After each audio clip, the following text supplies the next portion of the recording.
Step aside, sir. You're holding up real clients. The words didn't echo. They sliced clean and deliberate, cutting through the quiet marble lobby of Crestview National Bank at exactly 10:12 a.m. The kind of place where silence usually meant money and money meant respect. But not today. Not for him. Not for Marcus Ellington, who stood there in a plain charcoal hoodie, dark jeans, and worn-in sneakers, looking like someone who didn't belong to the polished floors and glass partitions reflecting wealth in every direction. And yet he didn't move. Not when the teller dismissed him. Not when the man behind him, a white customer in a tailored navy suit, was waved forward with a smile that hadn't existed seconds earlier. Not when the line subtly shifted around him as if he were an inconvenience instead of a person. Marcus just watched, his expression calm, unreadable, as if he'd seen this exact scene play out before, because he had, more times than anyone in that room could imagine. The same look, the same tone, the same quiet assumption. Dressed up as policy, dressed up as professionalism, dressed up as procedure, and yet it always landed the same way, like a quiet test no one admitted they were giving, the kind where the rules changed depending on who was standing at the counter. And today, Marcus didn't argue, didn't raise his voice, didn't even shift his stance. He simply let the moment breathe, let the room reveal itself, because that's what power looked like when it didn't need to prove anything, a stillness that made other people uncomfortable, a silence that stretched just long enough for the cracks to show, and they did quickly. The teller, Emily Carter, name badge polished, posture sharp, glanced at him again, this time with less patience, more irritation, as if his refusal to disappear was a problem she needed to solve. "Sir, I said you'll need to wait," she repeated, louder now, making sure others could hear, making sure the narrative stayed in her control. And a few customers turned, curious, some whispering, some watching, because tension like that doesn't stay hidden in places built on quiet transactions. It leaks, it spreads, it turns a routine morning into something else entirely. And Marcus noticed all of it, the subtle shifts, the way a junior employee 2 stations down hesitated, glancing between him and the system screen like something didn't add up, the way an older man near the seating area frowned slightly, sensing something off but not yet willing to say it out loud, the way Emily avoided eye contact just long enough to maintain control but not long enough to question it. And still, Marcus didn't move, because this wasn't about impatience, it was about pattern, about watching a system reveal its own design. And in that moment, a memory flickered, brief but sharp. 23 years earlier, standing in another bank, different city. Same look, same delay, same quiet denial masked as process. Back when he didn't have options, back when waiting wasn't a choice, but a condition, back when power belonged to the people behind the counter. And now, standing here again, older, wealthier, but still seen the same way, Marcus let that memory settle, not as anger, not as resentment, but as confirmation. Nothing had changed, not really, just the scale, just the stakes. And that's when Emily made her second mistake. She waved another customer forward, bypassing him entirely. Her voice bright now, almost cheerful. "I can help you right here," she said, as if Marcus wasn't standing 3 feet away, as if he had already been erased. And the man she called forward hesitated just for a second, glancing at Marcus, then at her, then stepping up anyway, because convenience often wins over conscience in rooms like this. And Marcus saw that too. Saw how easy it was for people to go along with something they knew didn't feel right, as long as it benefited them. And still, he didn't speak, didn't interrupt, didn't correct her, because the moment wasn't ready yet. Not fully. Not until the system committed to its own narrative. Not until everyone in that room had chosen a side, whether they realized it or not. And then, slowly, almost casually, Marcus reached into his pocket, pulled out his phone, and looked down at the screen. Not rushed. Not dramatic, just precise, like someone who knew exactly what came next. His thumb hovering for a fraction of a second before tapping a single contact. And when he spoke, his voice was low, controlled, almost quiet enough to miss, but it carried anyway. "It's Marcus," he said, eyes lifting slightly, scanning the room one more time, taking in every face, every reaction, every assumption still hanging in the air. "Go ahead and pull." The liquidity, a pause, just long enough to let the words land on the other end. All of it. The call ended in less than 3 seconds. Not dramatic, not loud. Just a quiet confirmation on the other end. But something shifted the moment Marcus lowered his phone. Not in the room at first. Not yet. But in the rhythm of the place, like a clock that had been ticking smoothly, suddenly missing a beat. Subtle. Almost invisible. And still, Marcus did not move. He slid his phone back into his pocket with the same calm precision. His posture unchanged, his expression steady, as if nothing had happened at all, which made it worse because nothing visible had changed, and yet something irreversible had already begun. Emily cleared her throat, trying to regain control of the moment. Her smile returning, but thinner now, tighter around the edges. "Sir, if you are not ready to proceed, I will need you to step aside," she said, her tone rehearsed, professional. But there was a flicker underneath it now. Something uncertain. Something she could not quite name. And Marcus finally looked at her directly. Not with anger, not with frustration, but with a kind of quiet recognition. Like he had already seen the outcome she was still trying to prevent. "I am ready," he said, his voice even measured. "I have been ready." And the words landed differently than before because now they carried weight, not volume.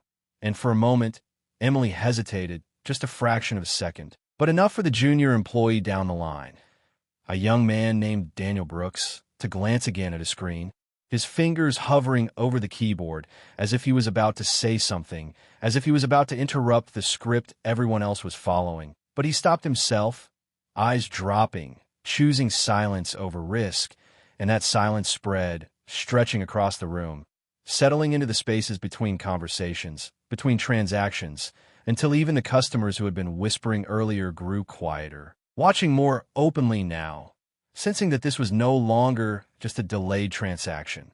This was something else, something unfolding, and then it happened, not with a sound, not with an announcement, but with a notification, a soft chime from behind the counter, barely audible, but sharp enough to cut through the air. Emily's eyes flicked to her screen, irritation still leading her expression. But that irritation faltered the second she saw it, a brief flash of confusion replacing it, her fingers moving quickly across the keyboard, pulling up another window, then another, her posture straightening slightly, tension creeping into her shoulders. "Just a moment," she muttered, more to herself than to Marcus, and the man she had been helping shifted uncomfortably, glancing between her and Marcus now, the earlier confidence gone, replaced with something less certain because the room could feel it, even if they did not understand it yet. Something was off, something was not behaving the way it should. Daniel looked up again, this time not hiding it, his eyes scanning the main display behind the counter where internal alerts sometimes appeared. And there it was, a line of red text he had never seen before, not in training, not in practice, a liquidity flag, system-wide. And his breath caught for a second before he leaned closer to his monitor, trying to confirm what he thought he was seeing, because it did not make sense, not at this scale, not at this speed. Emily clicked again, harder this time, as if force would fix the problem, her voice rising just slightly. "There seems to be a delay in the system," she said, but no one believed it, not fully, because delays did not make experienced tellers pause like that. Delays did not make multiple screens light up at once. Delays did not pull the attention of the branch manager from his glass office at the far end of the lobby. And yet that is exactly what happened. The office door opened, and Richard Lawson stepped out, mid-50s, composed, controlled, the kind of man who only left his office when something required his direct attention, his eyes moving quickly across the room, landing on Emily, then on her screen, then finally, briefly, on Marcus, assessing, calculating, and in that brief glance, something shifted again because Marcus did not look away, did not lower his gaze. He met it, steady, unblinking, and Richard felt it, even if he could not explain why.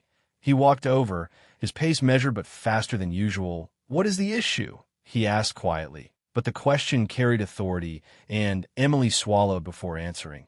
"There is a system alert.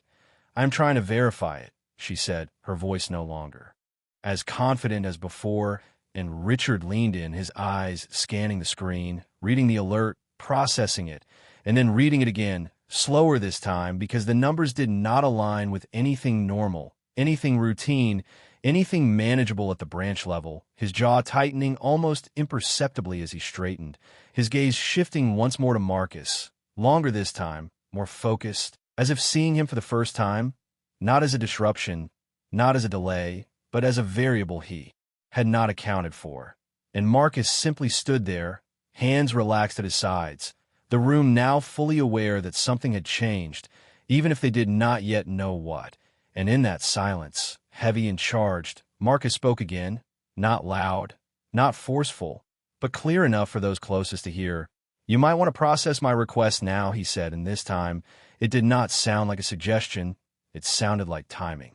Richard Lawson did not respond immediately, and that silence spoke louder than anything he could have said, because for a man who built his authority on certainty, hesitation was not part of the script, yet there it was, lingering in the air between him and Marcus, stretching just long enough for everyone nearby to feel it, to recognize that something fundamental had shifted.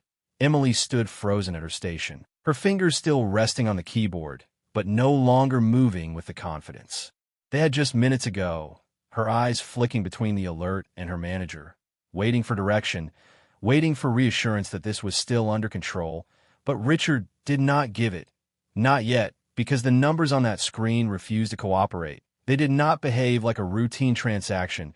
They did not scale like a typical withdrawal. They cascaded, line after line, account after account. As if something far larger than a single client request had been set in motion, Daniel leaned closer to his own monitor, his voice barely above a whisper, but urgent enough to cut through the tension. "Sir, I am seeing multiple linked accounts initiating simultaneous transfers," he said, his eyes wide, not with fear, but with disbelief, because systems like this were designed to prevent exactly that. Layers of safeguards, protocols, approvals, all meant to slow down movement at this scale. And yet those safeguards were being bypassed, not broken, not forced, but overridden with permissions he had never seen granted in real time. Richard turned slightly toward him, his expression tightening as he processed the information. "From where?" he asked, and Daniel swallowed before answering. "Primary source is internal. High-level authorization. It is not external. It is approved." The last word hung there, heavier than the rest, because approval meant intention. It meant this was not an error, not a glitch, not a system failure. It meant someone with the authority to do this had chosen to do it. And suddenly the question was no longer what was happening, but who and why. Richard's gaze shifted back to Marcus, slower this time, more deliberate, as if recalibrating everything he thought he understood about the man standing in front of him. Marcus did not move, did not react to the growing tension. He simply stood there, grounded, as if the storm forming around him had nothing to do with him at all, and yet everything pointed back to him.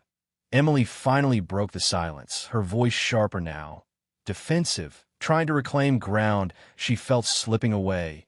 "Sir, if you have initiated any unusual activity, we will need to verify your identity immediately," she said, the words coming out faster than before, less polished, more urgent. And Marcus looked at her, not dismissive, not amused, just steady. "You had your chance to verify me," he replied, his tone calm but firm, and the words landed harder than any raised voice could have, because they were true, undeniably so. The room felt it, the shift from assumption to consequence, the transition from control to reaction. Richard stepped forward then, closing the distance by a few feet, his posture still composed, but no longer relaxed. "Sir, I'm going to need you to explain exactly what you have done," he said, his voice low, controlled, but carrying the weight of authority that was beginning to feel less certain with each passing second.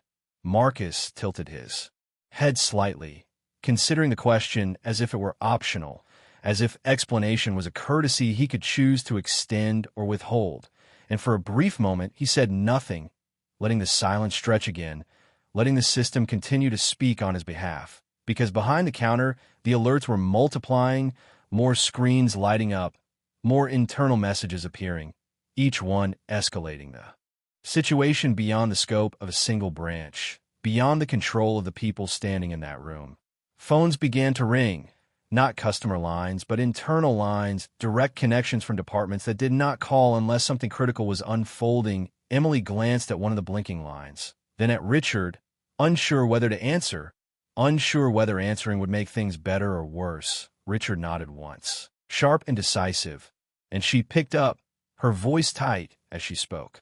Crestview National Bank, this is Emily, she said, listening for only a second before her expression changed again, this time not confusion, not irritation, but something closer to realization, her eyes lifting slowly, meeting Marcus's across the counter as the voice on the other end continued, and whatever she heard, it stripped away the last layer of certainty she had been holding on to, because when she spoke again, her voice was no longer in control. Yes, he is here, she said quietly, and the words landed in the room like a final confirmation, not of who Marcus was, but of what he represented in that moment. Richard's attention snapped to her, then back to Marcus, the pieces aligning in a way he had not anticipated, the alerts, the approvals, the scale, the timing. None of it was random, none of it was accidental, and Marcus, still calm, still steady, finally spoke again, his voice cutting clean through the rising noise of phones and whispers and shifting footsteps. I requested service, he said, each word measured, deliberate. You made me wait, a brief pause, just enough for the weight of it to settle. So now, everything else will too. The room did not erupt. It tightened, like every sound had been pulled inward and compressed into something heavier, something harder to ignore. The phones kept ringing, but now they felt louder, sharper, cutting through the space with urgency that no one could pretend was routine anymore. Emily still held the receiver to her ear, her fingers trembling just slightly as she listened, her earlier confidence gone, replaced with a kind of careful attention she had not given Marcus when he first stepped up to her counter. Yes, I understand. Yes, he's standing right here, she repeated, slower this time, as if each word had to be chosen with precision, and when she finally lowered the phone, she did not speak immediately.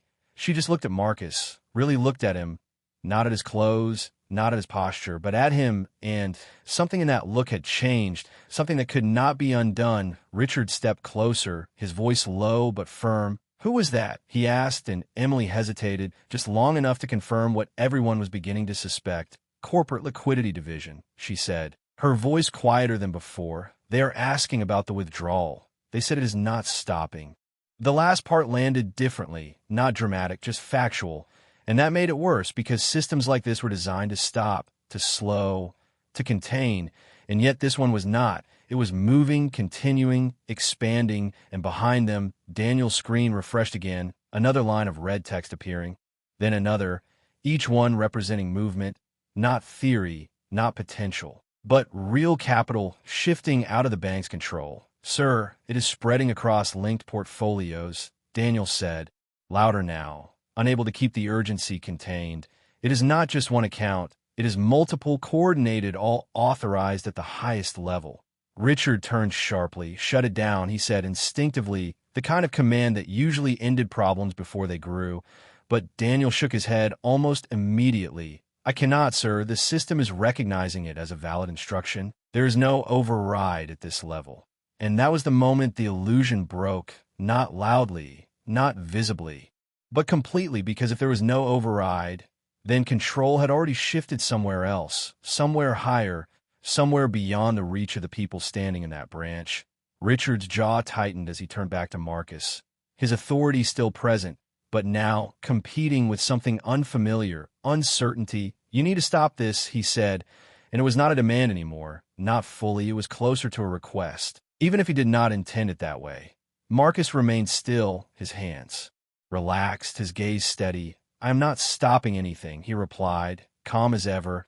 I am letting it continue. And the distinction mattered because it reframed everything. This was not an attack, not a breach, not something forced into the system. This was something the system itself was executing, something it had been told to do by someone it recognized as having the authority to make that decision.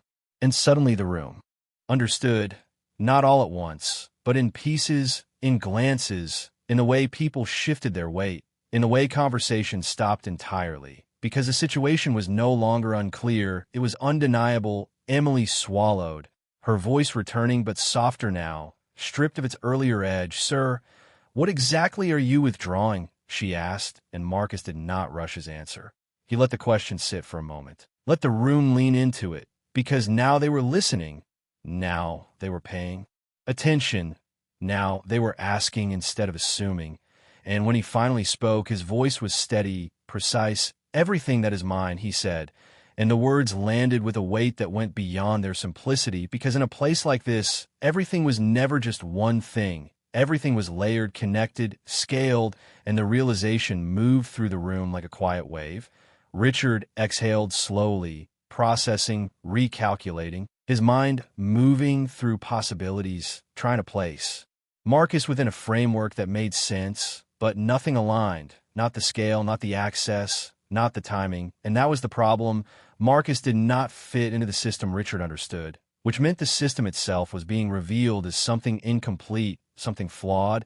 And then another phone rang. This time Richard's a direct line, one that did not ring unless it had to. He answered immediately, his voice controlled but tight. "Lawson," he said, listening, his expression shifting.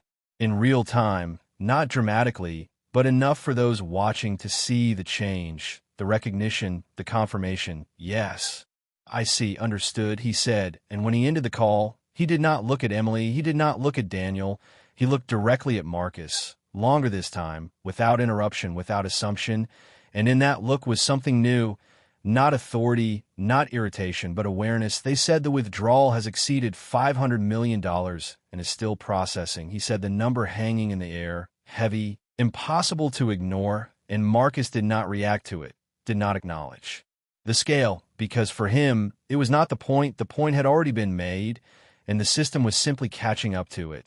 The room was silent now, completely. Every conversation stopped, every movement slowed, because $500 million was not just a number. It was impact, it was consequence, it was something that changed the way people understood the space they were standing in. And Marcus finally took a small step forward, closing the distance to the counter, not aggressively, not dramatically, just enough to shift the balance again, his voice calm, controlled, but carrying through the silence with absolute clarity. "You chose who mattered when I walked in," he said, his eyes moving briefly from Emily to Richard, then back again. "Now the system is doing the same." No one spoke for a moment after that. Not because there was nothing to say, but because every possible response suddenly felt smaller than the reality unfolding in front of them. The numbers still hung in the air, $500 million and climbing, not as an abstract figure, but as something alive, something moving through invisible channels that connected every terminal, every account, every promise the bank had made to the people standing in that room. And for the first time since Marcus had walked in, the power dynamic was no longer subtle. It was visible, undeniable, pressing against the walls of the branch like pressure building in a sealed space. Emily shifted her weight behind the counter, her hands no longer steady, her training no longer enough to carry her through a situation that had moved beyond procedure. "Sir, we can fix this," she said, the words coming out softer, almost careful, as if tone alone could reverse what had already begun. But Marcus did not respond to reassurance. Not now. Not after everything that had already been set in motion.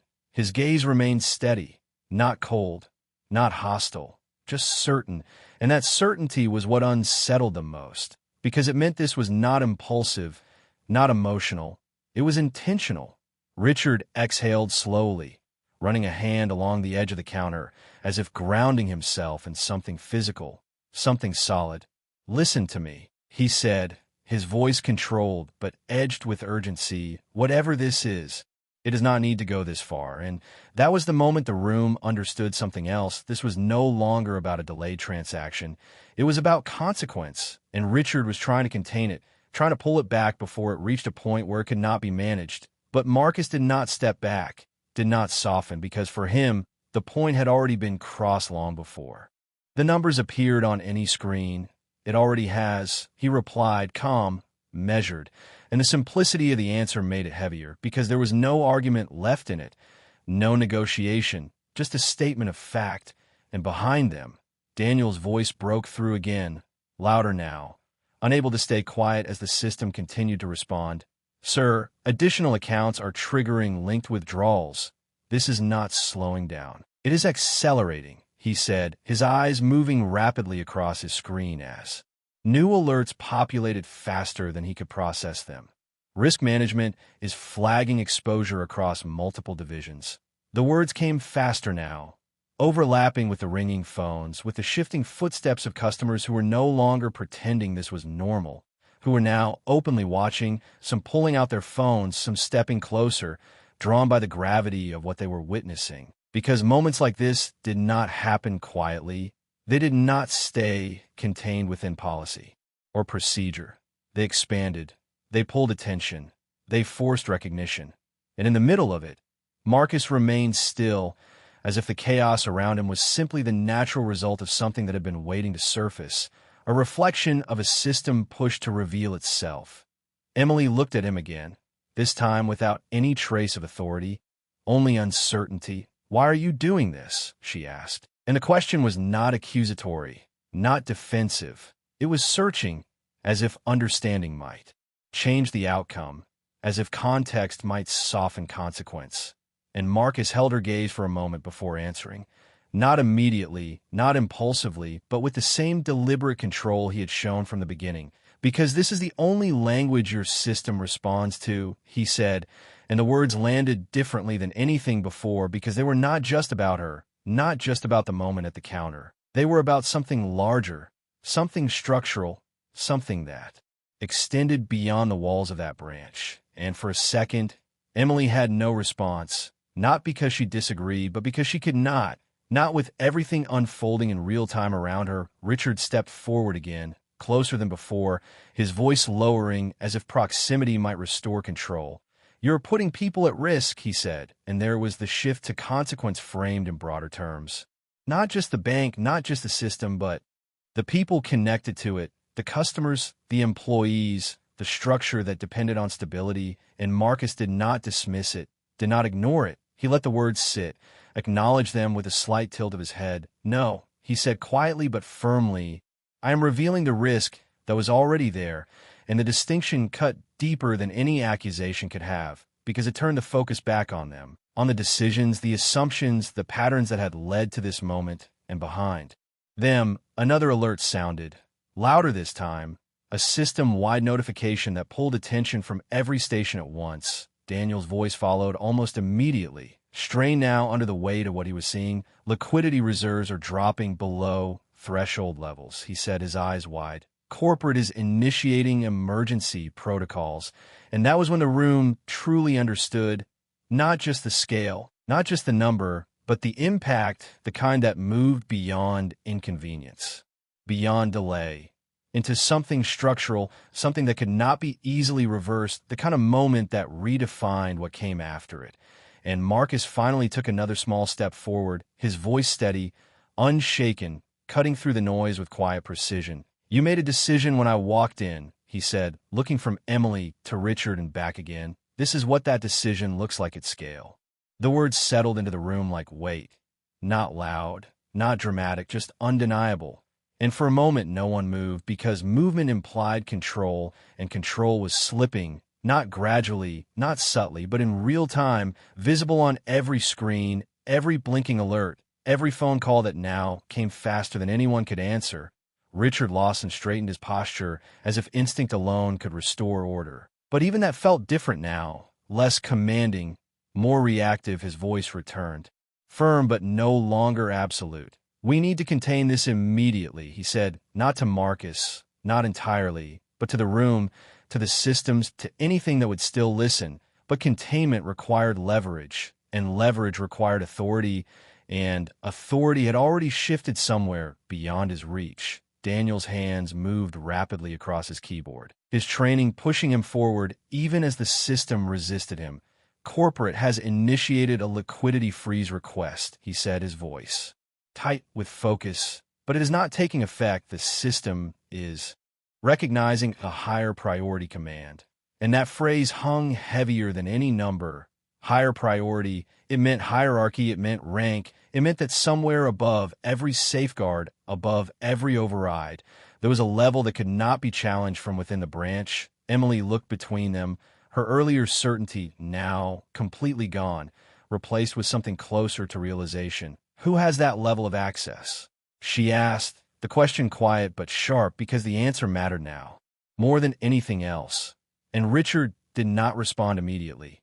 Not because he did not know, but because saying it out loud would confirm what he was only beginning to accept. His eyes moved slowly back to Marcus, studying him again. This time, not as a customer, not as a disruption, but as a possibility he had dismissed too quickly. And Marcus stood exactly as he had from the beginning, calm, grounded, untouched by the rising urgency around him. His stillness now louder than any alarm. Because it did not match the chaos. It did not react to it. It anticipated it. And that was when the next call came, not to the counter, not to the general line, but directly to Richard's phone again, sharper this time, more insistent. He answered without hesitation. Lawson, he said, his voice controlled but tight. Listening, his expression shifting in layers, first focus, then tension, then something deeper, recognition, not complete, not comfortable, but unavoidable. Yes, I understand. No, it has not stopped. Yes, he is here, he said. And when he ended the call, he did not look at anyone else, not immediately. He looked at Marcus fully now, without assumption, without dismissal. And when he spoke, his voice carried something new, not authority, not frustration, but caution. Corporate is asking for confirmation, he said slowly. They want to know if you were the one who initiated the withdrawal. And the question, simple as it was, reframed everything because it acknowledged possibility. It acknowledged that Marcus was no longer outside the system. He was part of it, maybe even above it. And Marcus did not rush his answer.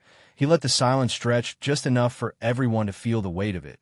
The eyes on him, the expectation, the uncertainty, and then he spoke calm, precise. I authorized the movement of my capital, he said, and the phrasing mattered.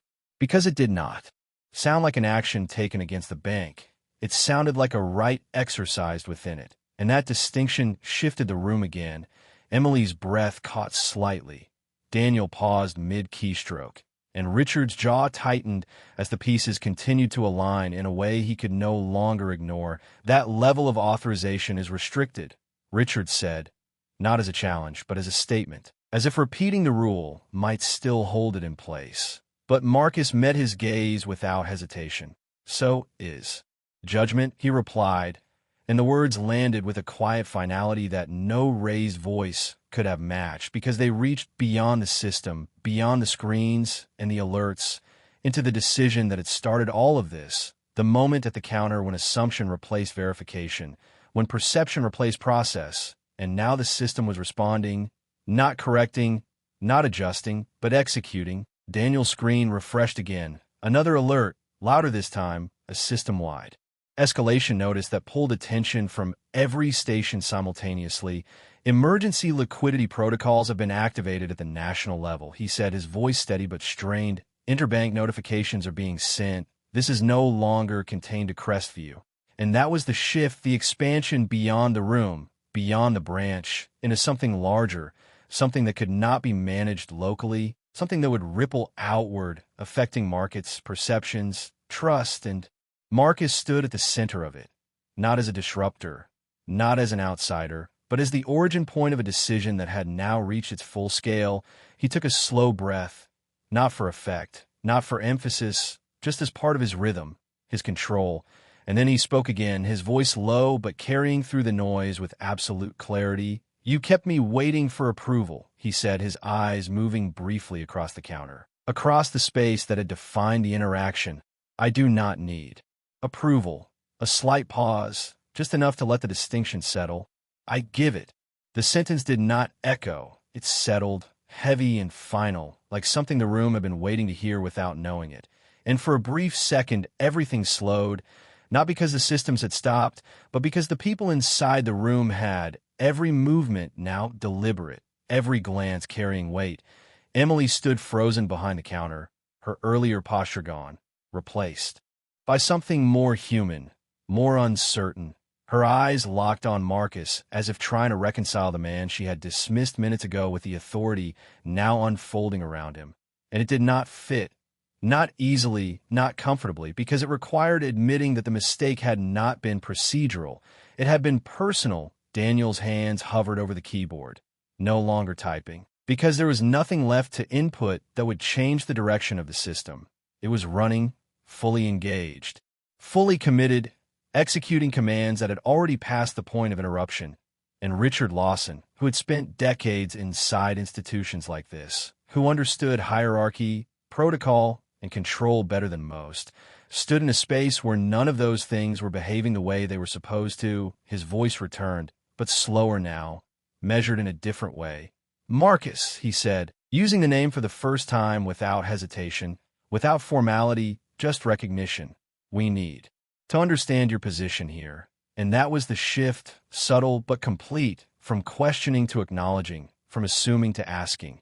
And Marcus looked at him, steady, composed, as if the moment had finally aligned with what he had already known. "My position has not changed," he replied, calm as ever. "Yours just caught up to it." And the words landed with a clarity that left no room for interpretation, because they reframed the entire interaction, not as something that had escalated, but as something that had been revealed. And behind them, another alert sounded, not a warning this time, but a confirmation.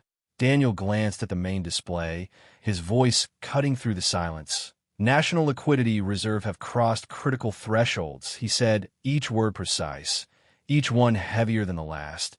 "External institutions are beginning to respond," and that meant visibility. It meant this was no longer internal, no longer contained within Crestview. It had reached the level where other banks, other systems, other markets were taking notice, reacting, adjusting. And in that moment, the branch was no longer just a location. It was a point of origin, the place where a decision had been made and where its consequences had become impossible to ignore. Emily took a small step back from her station, not in retreat, but in recognition that the space she had controlled minutes ago no longer belonged to her in the same way. Her voice came softer now, stripped of assumption. "Sir, are you part of the executive board?" she asked, the question tentative, careful, because she already sensed the answer might be larger than that. And Marcus did not rush. He let the question sit, let the room lean into it, because now they were listening in a way they had not before. And when he spoke, his voice was low but carried through every corner of the space. "I do not sit on the board," he said, and for a brief second, confusion flickered across Emily's face, across Richard's as well, because that answer did not align with the authority they were witnessing. It did not explain the access, the control, the scale, but Marcus continued, steady, precise. "I've built the structure the board operates within." And that was the moment everything stopped, not physically, not mechanically, but mentally. The room recalibrated around that sentence, because it shifted the frame entirely, from position to origin, from role to ownership. Daniel's eyes widened slightly, his mind moving quickly through what that meant in terms of system hierarchy, in terms of permissions, in terms of control. And Richard felt it too, the realization settling in layers, not sudden but undeniable. "You are saying," Richard began, but the sentence did not finish because it did not need to. Marcus met his gaze and completed it without raising his voice, without adding emphasis, just stating it as fact. "I am the controlling stakeholder behind Crestview's primary capital structure," he said, and the words did not need explanation. Not in that room, not with everything already unfolding, because they aligned with the evidence, with the alerts, with the scale of the withdrawal that no one else could have authorized. Emily's breath caught. Daniel leaned back slightly from his screen, and Richard stood still, completely still, as if any movement might disrupt the clarity of the moment. And Marcus, unchanged, grounded, finally let the truth settle fully into the space. "You made me wait," he said, his voice steady, his eyes moving briefly across the counter that had defined the interaction. "In a bank I do not just use." A slight pause, just enough for the weight to build. "I own what moves it." No one questioned it, not out loud. Not anymore, because the system had already confirmed what words had just revealed. The authority, the scale, the access, it all aligned now, and the room shifted again, not with confusion this time, but with understanding, heavy and irreversible. Emily's shoulders lowered slightly, the tension no longer about control, but about consequence. Her eyes no longer searching for answers, but absorbing them, because the man she had dismissed, delayed, deprioritized, was not outside the system. He was the foundation of it, and that realization carried weight far beyond embarrassment.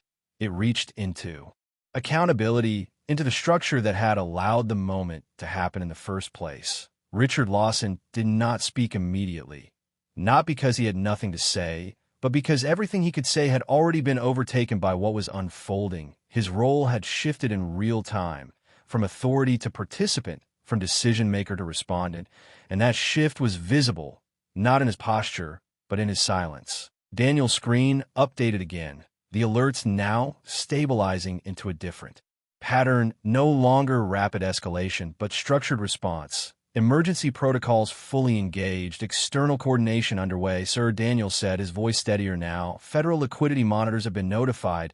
Interbank protections are activating. Crestview is being flagged for systemic risk exposure.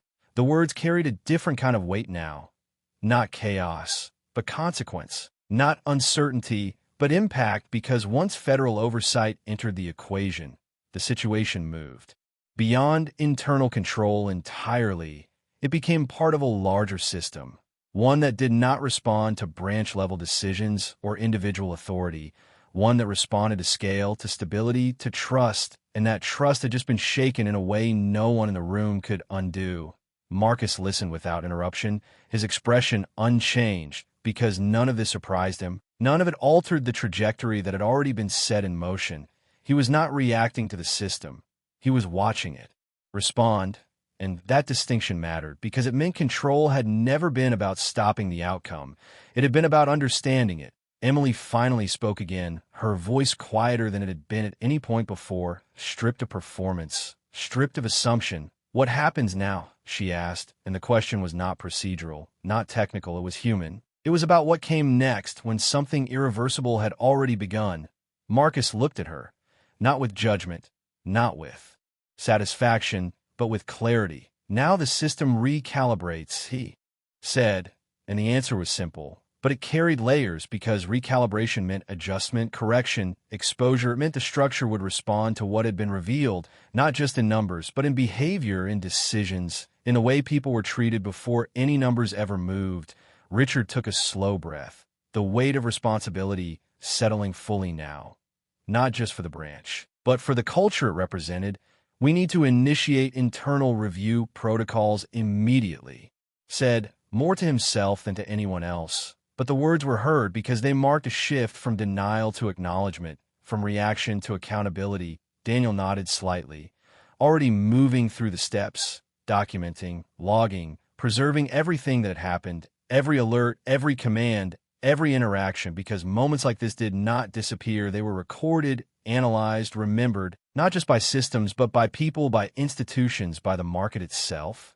And in the middle of it all, Marcus remained exactly where he had been, unchanged, steady, as if the outcome had simply aligned with what he had already known would happen. He did not raise his voice, did not demand attention, did not assert authority beyond what had already been demonstrated, because he did not need to. The system had done that for him. The numbers had done that. The response had done that. And now the room understood something it had missed at the beginning. Power was not always visible. It was not always announced. Sometimes it stood quietly at a counter, waiting, observing, giving the system a chance to reveal itself. And when it did, the consequences were not emotional. They were structural. They moved through systems, through institutions, through assumptions that had gone unchallenged for too long. Emily looked down briefly, then back up, her voice barely above a whisper. "I should have just served you," she said, not as an excuse, not as a defense, but as a realization. And Marcus did not respond immediately, because the statement did not need correction. It needed context. And when he spoke, his voice was calm, measured, carrying through the room with quiet precision. "You should have seen me," he said, and the difference between the two sentences settled into the space, deeper than any apology could reach, because it was not about service. It was about recognition, about dignity, about the assumptions that shaped decisions long before systems ever responded. And as the alerts stabilized, as the calls shifted from emergency to coordination, as the room slowly began to move again, one thing remained unchanged. The moment that had started it all, the decision at the counter, the choice to overlook, to delay, to assume, and now, standing in the aftermath of that choice, the entire system had responded in kind, not with emotion, not with anger, but with consequence precise, controlled, and impossible to ignore. The room did not return to normal, not immediately, because normal required forgetting, and nothing about this moment allowed that. The air still carried the weight of what had just unfolded, not as chaos anymore, but as clarity, sharp and precise, like a line that had finally been drawn where it should have been all along.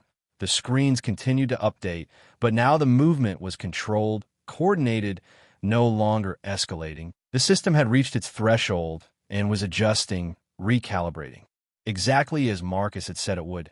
Not out of emotion, not out of reaction, but out of necessity, because systems built on scale do not collapse quietly. They shift, they restructure, they expose every weak point that had been hidden beneath routine. And in that exposure, every person in that room had been forced to see something they could not unsee.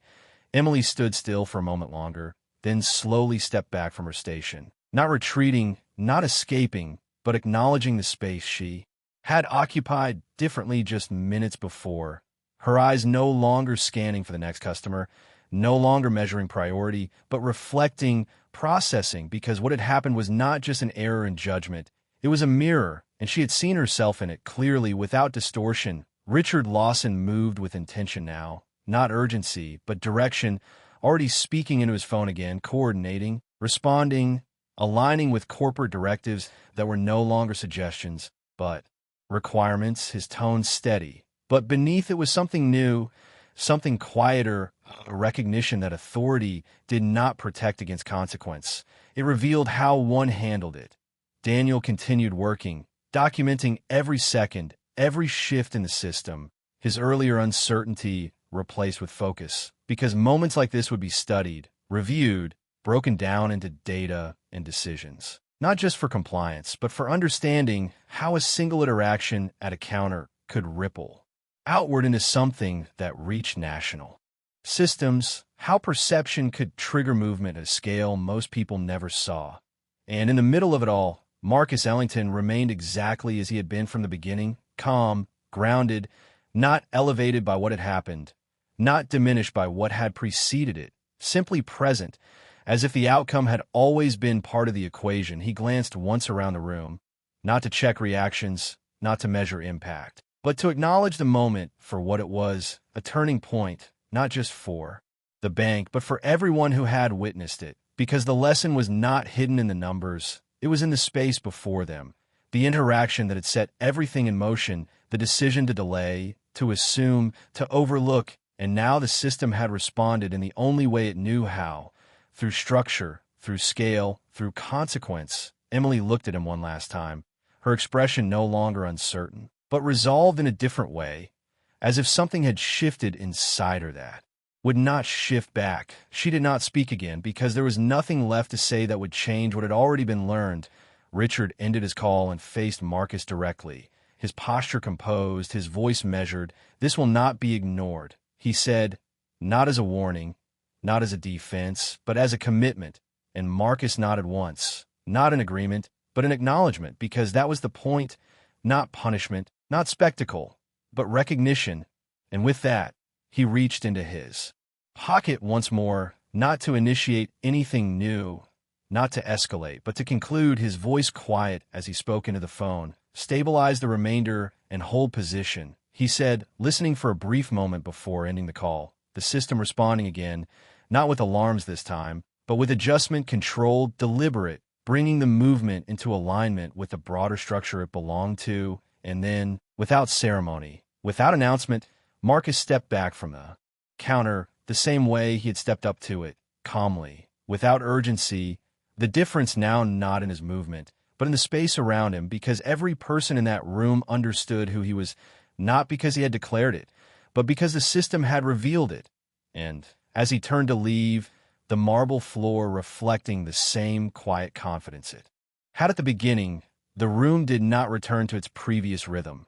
Not fully, because something had been reset, something deeper than procedure, deeper than protocol, something that would linger in the way decisions were made, in the way people were seen, in the way assumptions were questioned before they became actions. And just before he reached the exit, Marcus paused, not turning back, not needing to, his voice carrying just enough to reach the space behind him, steady, controlled, final.